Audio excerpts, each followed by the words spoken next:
Hola amigos, soy el historiador y en mi primer vídeo les traigo unas historias de terror para cagarse de risa. ¡Guau! Comencemos. La primera se titula 1, 2, 3. Cuando era pequeño, solía escuchar a su madre cantar una nana, que más que una nana, parecía el himno de las pesadillas y eso le causaba pánico. Le asustaba tanto que a la noche no podía dormir. 1, 2, 3. Ojos que te ven. 4, 5, 6. No lo encontraréis. 7, 8, 9. La sombra que se mueve. A partir de entonces, estaba perseguido. Miraba debajo de su cama, o detrás de las cortinas, por las dudas de que se encontrase algo escondido.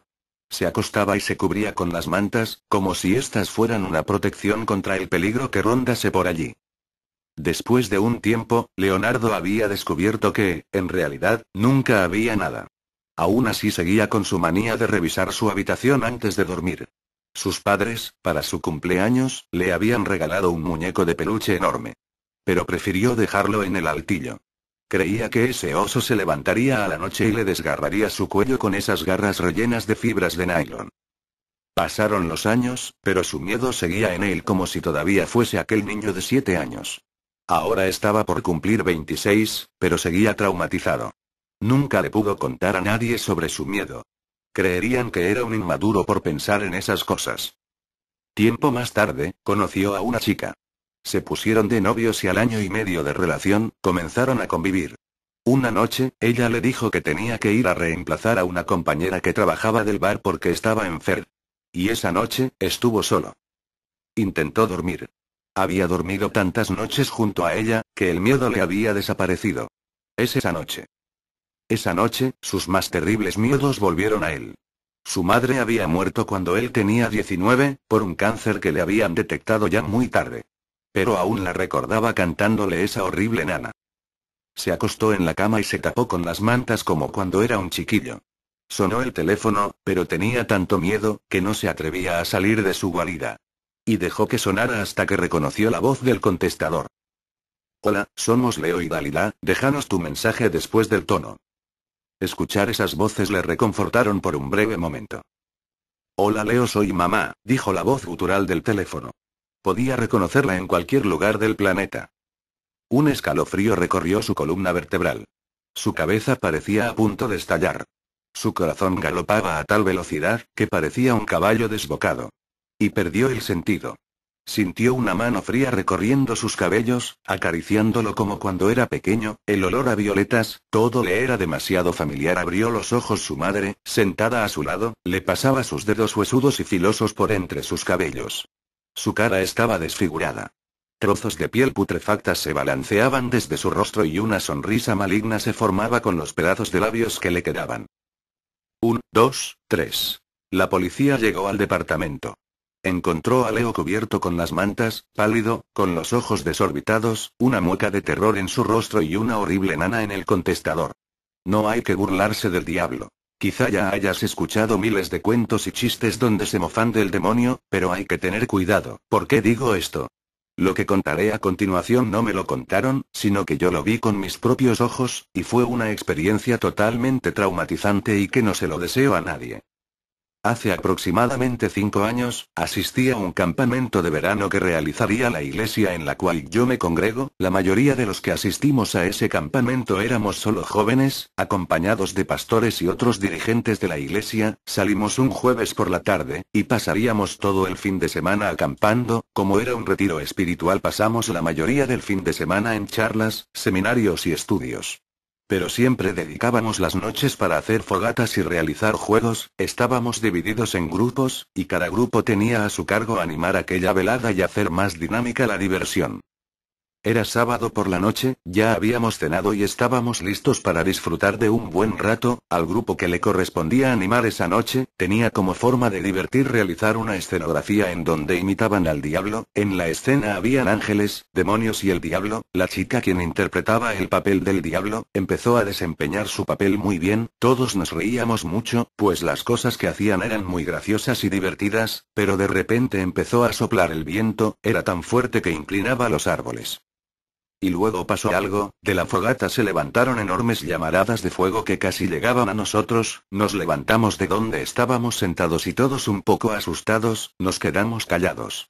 De repente empezamos a oír una carcajada espeluznante y diabólica, y todos nos quedamos pálidos y paralizados al ver aquella escena. Era la chica que había interpretado al diablo, estaba flotando en el aire, y luego caía al suelo, se revolcaba, echaba espumarajos por la boca, y se seguía riendo de nosotros, se metió al fuego y empezó a tirarnos carbones encendidos. Nosotros no lo podíamos creer, nuestra amiga estaba siendo poseída por el mismo demonio, del cual hace minutos atrás estábamos burlándonos. Y dijo algo que nunca olvidaré en mi vida. ¿Por qué no ríen ahora? Ríanse ahora. Los pastores y otros dirigentes que nos habían acompañado en el viaje estaban igual que nosotros de atónitos. Ante aquel suceso, solicitaron la ayuda de todos los hombres que nos encontrábamos allí, y las mujeres fueron llevadas a otro lugar. Solo recuerdo que entre 7 hombres no la podíamos sostener, porque se soltaba y nos empujaba, tenía una fuerza extremadamente grande. Como pudimos la amarramos con lazos dobles y fuertes y 7 pastores oraban y la ungían tratando de exorcizarla, pero el demonio hablaba a través de la chica, blasfemando y maldiciendo a diestra y siniestra. Pasaron varias horas, el trabajo fue duro y agotador. Al fin, después de 7 horas de luchar con el diablo, se logró sacar al demonio de aquella chica, quien había quedado muy lastimada y golpeada por lo que le había obligado a hacer ese espíritu maligno. Inmediatamente se la llevaron al hospital para atender las quemaduras de 2 y 3er grado que le habían provocado aquella posesión. Hoy en día aún hacemos esos retiros y campamentos, pero ahora con una gran diferencia. Ya nunca más volvimos a realizar ese tipo de dramatizaciones, se prohibió estrictamente realizar esas actividades. Se preguntarán qué pasó con la chica.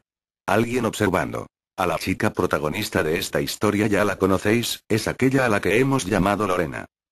Lorena solía pasar muchas horas sentadas frente a un libro o una máquina de escribir o unos folios porque le gustaba leer y escribir. Se metía en su habitación y pasaba allí el tiempo tratando de hacer algo productivo por simple placer. En ocasiones notaba como si alguien le observase desde atrás. La sensación era tan fuerte que no podía evitar volverse, y allí solía estar su padre, en el umbral de la puerta, observándola en silencio con una sonrisa en el rostro, posiblemente orgulloso de ver a su hija tan entregada a algo. ¿Cuánto hace que estás ahí?, le preguntaba. Un ratito, contestaba él. Y así sucedió en muchas ocasiones. Lorena se acostumbró a saber que cuando notaba esa mirada en la nuca, insistente, invisible, detrás estaría su padre mirándola con cariño. Era bonito vivir una sensación así. Un día escuchó su nombre. ¿Qué?, preguntó al tiempo que giraba el rostro. Se asombró de ver que no había nadie, y entonces se preguntó si había escuchado una voz de hombre o de mujer y no supo contestarse. No le dio más importancia y siguió con sus quehaceres.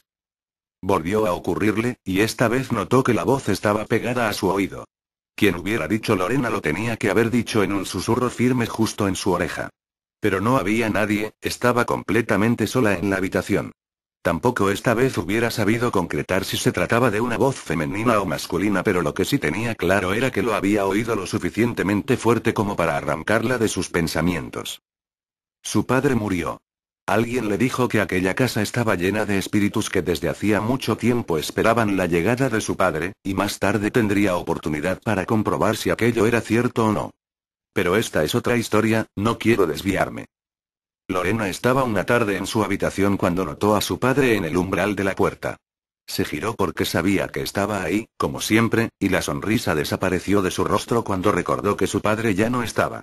Sintió un escalofrío porque sabía que aquella sensación había sido tan vívida y tan fuerte como cuando el hombre estaba vivo, y no supo qué pensar.